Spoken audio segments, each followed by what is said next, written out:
So it's my huge pleasure to introduce our keynote speaker this afternoon, Erin Driver-Linn. When I had the great invitation to come here to Andover, I will admit that it wasn't the world's easiest decision, despite the fact that Andover is such an extraordinary high school and such a wonderful place to be. And the real cost, in some ways, of moving from Cambridge to Andover, which has been wonderful, and I absolutely love my job and have not looked back, was leaving such great friends from Harvard University, many at the Berkman Center and colleagues at the law school. But one of the things that was really getting going, I think, in an amazing way, just as I was leaving and which I had been invited in to work on, was something that Erin Driver-Linn has been the heart and soul of, which is the Harvard Initiative on Learning and Teaching. And as we were thinking through how could we introduce, in a way, the idea of this institute to the Andover community, we thought, Carolyn and I thought immediately of Erin and the work that she has done. Erin is someone who's a PhD in experimental social psychology. She's was the associate director of the Bach Center at Harvard, which is the Center on Teaching and Learning. But she has really been the mastermind behind Harvard's effort to focus itself on the art and science of teaching. And the fact that this happened a few years ago with an extraordinary gift from the Hauser family, she has really made, I think, an extraordinary amount of progress in a very short period of time in just inspiring and exciting the Harvard campus about getting back to our roots in terms of teaching and learning. As the Associate Vice Provost also for Associate Provost for Institutional Research, she has brought the work that Mike Barker is bringing here also into the mix. So both by running the initiative that the university, with Drew Faust's leadership, has put front and center on teaching and learning, and thinking really about how do we assess what we do as a university, Erin Driver-Linn, I think, is the perfect person to close out our day with a keynote address. Erin, please join us on the stage, and thank you so much for being here with us. Okay, here we go. Thank you, John and Carolyn and Mike, for inviting me to celebrate this opening and this amazing work. It's a powerful innovation mechanism for improving learning. Just want to say that one more time. Powerful innovation mechanism for improving learning. As others have intimated in the previous panels, that's a bold statement. It's a scarily bold statement. And I want to ask the hard questions that have been asked of me as we've been working on the Harvard Initiative for Learning and Teaching. So will it really be powerful? Is this work really innovative? Will it improve learning? How will we know if it really does improve learning? As director of HILT, you won't be surprised that I'm a passionate believer in the cause. I think the answer to those questions will all be yes, but they are not foregone conclusions. They take all of us collectively working together to make them so. I wanted to outline today some of the things we've been working on in HILT over the past 3 years around 3 ideas that are tensions, challenges, and opportunities, the ones you see above you: authority, transparency, and mystery. But before I do, I want to offer a few personal remarks about why I'm such a passionate believer in the cause. So, many of you will have reminded, like I was over the past couple of weeks, with the announcement of the Nobel Peace Prize, of the young Malala's 2013 address to the United Nations. And she ended her inspiring, poignant, piercing delivery with the following, which I wanted to read for you. Dear brothers and sisters, we must not forget that millions of people are suffering from poverty, injustice, and ignorance. We must not forget that millions of children are out of schools. We must not forget that our sisters and brothers are waiting for a bright, peaceful future. So let us wage a global struggle against illiteracy, poverty, and terrorism, and let us pick up our books and pens. They are our most powerful weapons. One child, one teacher, one pen, and one book can change the world. One child, one teacher, one pen, and one book can change the world. Education is the only solution. Education first. It was just amazing hearing her say that. I watched it again with my 11-year-old son, and he turned to me and said, "She's a real superhero." And I want you to hold that idealistic vision in your mind as I tell you about a couple of studies, very, very simple studies that we've done in HILT. We simply looked at attendance in a number of courses and measured it over time. So what do you think we saw with attendance?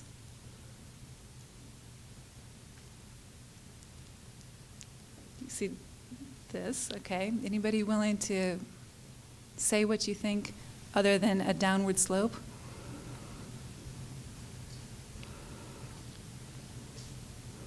Did you say back up? Wildly erratic. Wildly erratic. Anybody else? Spikes before tests, interesting.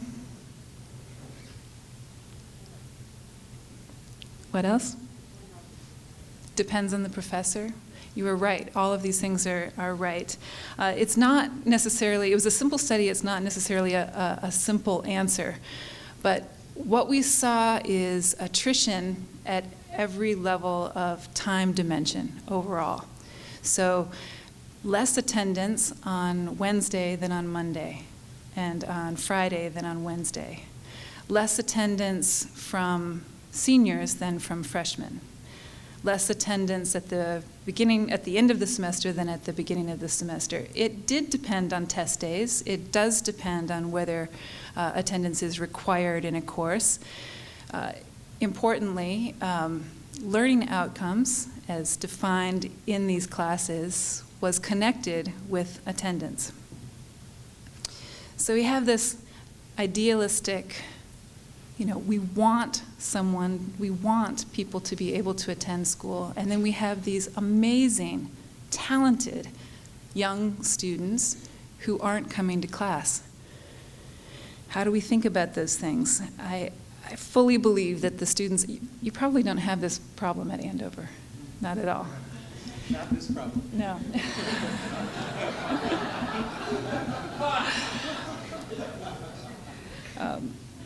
So, I know that the students at Andover, I know that the students at Harvard care.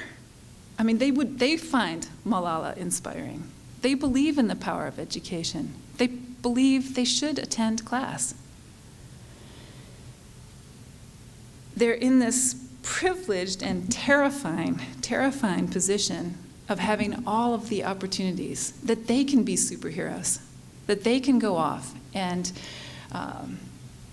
educate in the world, to solve major problems, to create art, to develop new technologies.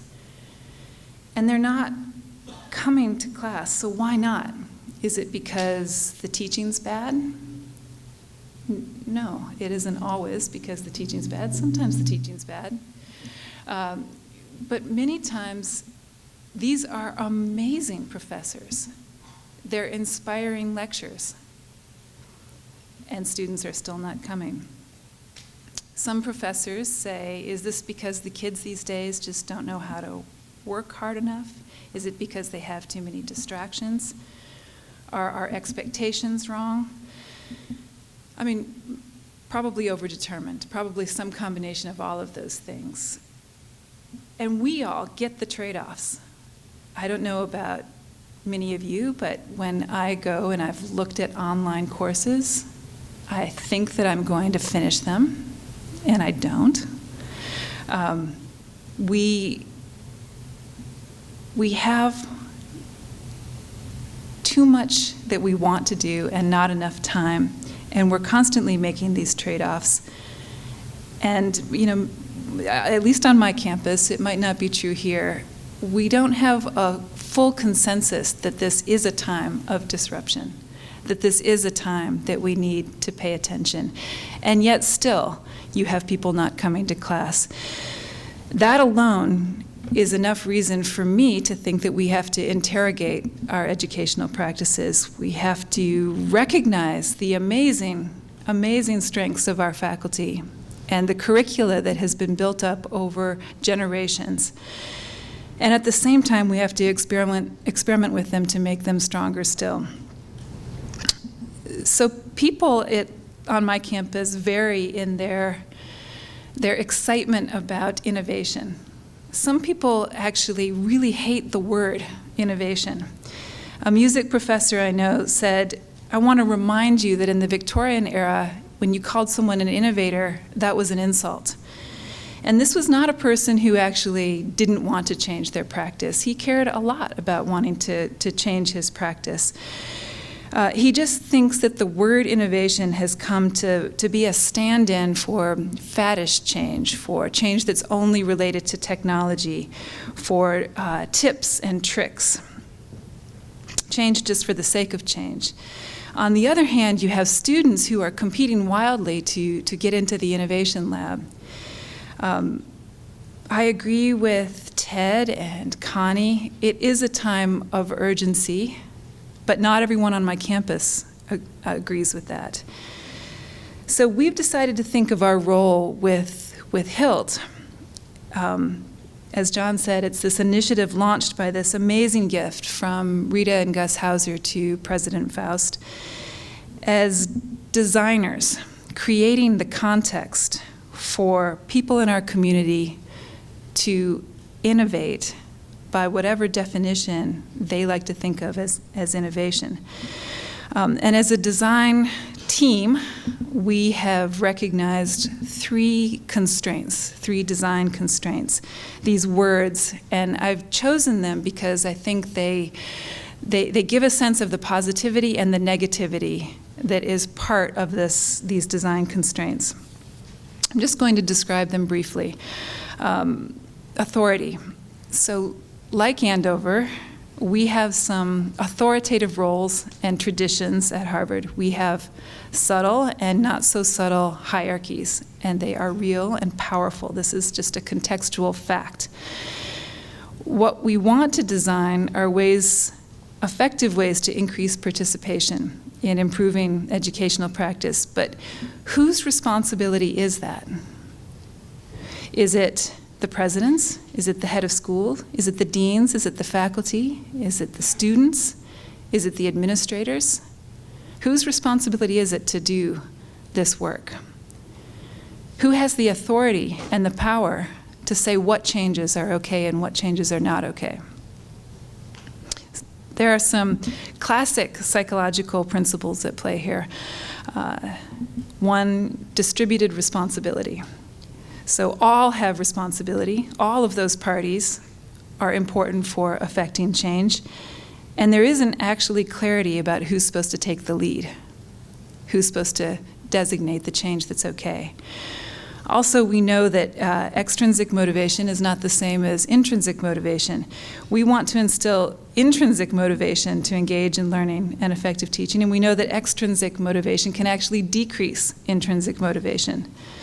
So hierarchies are really good organizational structures for chains of command, for aligning vision and implementation of that vision. But here we have a case where you want visible, positive, strong, clarifying leadership and endorsement of ideas, but you almost want to erase the lines of authority or make them invisible or inert. We want to seed creative activities with lots of people in lots of different roles. So we've heard a lot this afternoon about networks. How do they work? How do you actually get a network to be effective? It's an experiment. We're working on it. We don't have all of the answers. We've learned a huge amount from the Berkman Center. We've learned a huge amount from other experiments that have gone forward. And one small thing that we have recognized in the HILT work over the past 3 years is that it's not just about creating networks, but identifying and really amplifying the nodes in networks. So we've understood that it's not just a connected set of people, but identifying and creating larger amplified roles for the node of a network so that it can increase and have that ripple effect that others were talking about earlier today. More concretely, we started with a teaching and learning consortium, an internal group that had representation from all Harvard schools and the museums and the libraries and Harvard X. And these people just came together, and that's a network. It's just a network of people. We've learned as that's evolved that we have to designate some of those people as brokers and then broaden an affiliative group beyond that existing teaching and learning consortium. So we have tried to create and design the structure that allows that to happen. It's really working. It's super exciting to see it works. Very minor example, there was at the Harvard Kennedy School a group of people involved in this network that did a teaching and learning week. Because of the network, people in the ed school did their version of a teaching and learning week, and they invited people from all over the university, and it's sort of spreading. What I also observe is that if we didn't support, put resources behind, convene, create the space for that network, it would go away. There is nothing binding these people. They all have really busy jobs. There's nothing that brings them together to do the work together without us behind the scenes giving them a reason to do it. So, transparency. A friend of mine said, I'm against transparency. We act like it's this positive thing, but think of the imagery with transparency. Her version of the imagery was you've got this room, and the drapes have all been shut, and then you open them up, and you allow people to press their noses against the glass and see what's going on inside. And that's not what we want. We don't want transparency of that kind. We want transparency that is about pass-throughs. We don't want windows that people are pressing their noses up against the glass. We want people to be able to exchange ideas openly. That is difficult. There's a lot of vulnerability that's involved in really having those kinds of exchanges. In our context, we often find that the left hand doesn't know what the right hand's doing. There's just so much going on. Everybody is so busy. When you have that kind of vulnerability that's involved with experimentation and really sharing ideas, there are real consequences. So you have a faculty member that tries something new, and the students hate it. And they give the faculty member some bad ratings, or they use social media to say unkind things. And it has real reputational effects for the faculty member, and it can even impact the standing in their department. Again, there's these sort of psychological principles at play. There are informational asymmetries in institutions like ours. There are those noses that are pressed against the door. There are drapes that get pulled, and for good reasons. And there's also, on a more positive side, a psychological principle at play around reciprocity. So if I disclose, and if I am vulnerable with you, you almost feel obliged to be vulnerable and to disclose with me. And that too can grow. So what we've tried to do at HILT is to design spaces, forums, and structures and programs that allow people to engage in these kinds of safe exchanges. We have a grants program. It's been really, really exciting. We had, in our first round that John was part of, 255 letters of intent, people who wanted to get grants, and we were offering up to 50. And each year of our program, we've had a really high demand. We're, on average, awarding about 10% of those people who want grants. Now think about the earlier part of what we're trying to do. We're trying to build a community, and we're rejecting lots and lots of these people. When I reject somebody and then I'm asking them to join my party, why would they want to do that? So we learned something. We learned that it's really a useful thing to have meetings with all of the people who get rejected. We try to have as many of these as we can, and the conversations start out to be uncomfortable and pretty difficult, and we give feedback about why the faculty committee didn't award these people the funds to do their projects. Those conversations have been really rich and really uncomfortable, and some of the people who were involved in those and who were rejectees have become the most vibrant nodes in our extending network. That's high touch. It takes a lot of energy and a lot of time to do that work. Mystery. So the tension here, and I applaud Mike and I applaud all of the people who are involved in this. The tension here is that we don't actually know how to meaningfully measure learning or the impact of what we're doing. No one that I've spoken with really thinks that grades are a good measure of learning. And no one really thinks that student evaluations of teaching are a good measure of teaching effectiveness.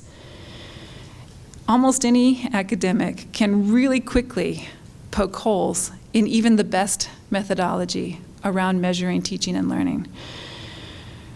That doesn't mean we shouldn't do it. We have to do it. We have to get better at measuring the impact of what we're doing and understanding the return on our investments. I heard a talk by someone at MIT's Media Lab a couple of years ago, and they were talking about a number of projects, and someone in the audience raised their hand and said, well, how do you assess which ones worked and which didn't? And this person said, we assess them by whether or not they were magic. And I laughed too, and then I felt this sense of relief, right? There is something wonderful about calling it out when it's just magic. This person said, we want our projects to be original and inventive and to capture our imagination, and we won't know the impact for a long time. And we probably couldn't measure all of the impact even if we had the best possible measures. So here we are in institutions where our mission is about synthetic and rigorous academic work. We aren't good at applying that same rigor to our own educational practices, and we're investing all of this time and energy in innovation, and we still don't know how to really understand the impact of that innovation. Again, some psychological principles that I think are at play. This is really about our lack as human beings of being able to process information very well.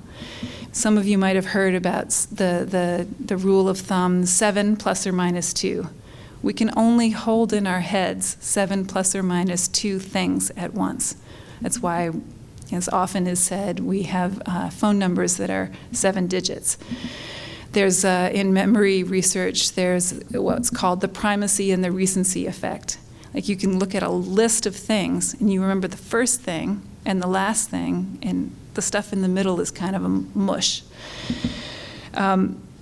This leads to a kind of tyranny of numbers. So when a faculty member gets a 3 out of a 5 on student ratings, that number holds a lot of weight. When a student gets a B in a class, that B goes on the transcript and it really has a lot of meaning. It doesn't capture the nuance and the stories that are behind them. You know, the possibility that in our context, this student was first generation and they actually learned more than anyone else in the class, even though they still got a B. So what we've done at Hilt to try to work on this difficult problem is not insist on an assessment plan for the work that's underway for all of these grants. And I have a lot of ambivalence about this. We have invested also very heavily in a multidisciplinary research team that is working collaboratively with the people who have grants, with faculty who are just interested, and with one another to ask vigilantly the tough questions. Did it work? How did it work? But to encourage thinking about this collective effort as a grand mystery, as something that we all have to work on collectively to investigate. So obviously the context for HILT, the tensions, the way we've been thinking about this work don't simply translate to the Tang Institute. There are many models for innovating practice. There's the 1,000 flowers bloom, there's a skunkworks approach, there's a startup approach, there's identifying target areas for change, there's mandating standards of accountability. We're not doing any of those things, but some sort of combination of all of them at HILT. And we just attempt to keep our eye on purposes, on the big issues like the ones Malala was talking about, the fact that our students aren't showing up in the way we want them to, and to design structures that are aligned with reaching those purposes but are flexible enough to change over time, to actively experiment and encourage others around us to experiment, to keep authentic dialogue open, and to phase our efforts. So think of this as a really long-term project. We're just 3 years in. We've learned a lot, but we have a long way to go. So I want to end by saying that HILT owes a tremendous amount to John. We started talking about these efforts before we even had the funding from the Hausers. And then he championed and supported us through those early, lurchy months of our first year. And I've learned being here that a network is incredibly important because I think we all are connected by you and the vision that you are amplifying in all of us to do this work. So thank you for the opportunity to be here and for what you are doing with the Tang Institute.